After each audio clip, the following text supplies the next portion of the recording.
ফলন ভালো হলেও নানা সংকটে লাভের মুখ দেখতে পারছেন না পটুয়াখালীর রাঙ্গাবালির তরমুজ চাষিরা। উৎপাদনের শুরু থেকে বিক্রি পর্যন্ত পদে পদে চাঁদাবাজির কারণে কৃষকের মুখে দুশ্চিন্তার ভাঁজ। ফলে অধিকাংশই এখন ধার দেনা ও সুদের ঋণের বোঝা কাঁধে নিয়ে দিশেহারা হয়ে পড়েছেন।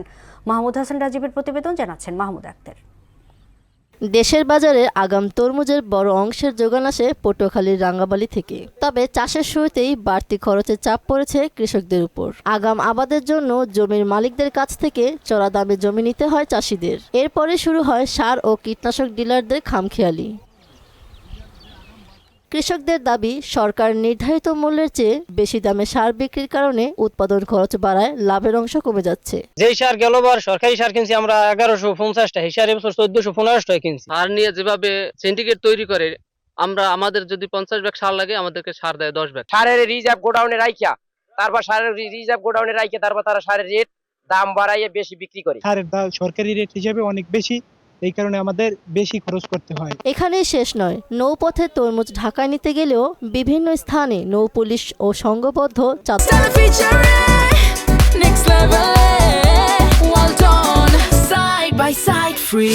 চাঁদাবাজদের নির্ধারিত অর্থের পাশাপাশি তাদের চাহিদা মতো দিতে হয় তরমুজ। এতেও কমছে লাভের পরিমাণ। আমরা বিভিন্ন জায়গায় তরমুজ নিয়ে যাই, নেওয়ার পথে জেলেরা আমাদেরকে হয়রানি করে, অথবা কিছু সন্ত্রাসী বাহিনী আছে আরো হয়রানি করে, টাকা চায়, চাঁদা চায়, মাল নিয়ে যায়। পথে আমাদের খুব ঝামেলা করে নৌ পুলিশে আর চাঁদাবাজ আর কিছু জালিয়ারা। মৌসুমের শুরুতে কৃত্রিম সার সংকটের অভিযোগ পেয়ে ডিলারদের জরিমানার কথা জানান উপজেলা কৃষি কর্মকর্তা। কোনো কোনো ক্ষেত্রে বিক্রেতারা কৃত্রিম সংকট তৈরি করার চেষ্টা করেছিল। আমরা অভিযোগ পেয়ে সে বিষয়ে পদক্ষেপ নিয়েছি। অভিযোগের ভিত্তিতে আমরা সার বিক্রেতাদের জরিমানা করেছি। কৃষকরা স্বাভাবিকভাবেই তরমুজ উৎপাদন করতে পেরেছে। আমরা আশা করি কৃষকরা ব্যাপক লাভবান হবে। রাঙ্গাবালিতে এবছর প্রায় ৮,২৫০ হেক্টর জমিতে তরমুজ আবাদ হয়েছে, যার আনুমানিক বাজার মূল্য প্রায় 450 কোটি টাকা।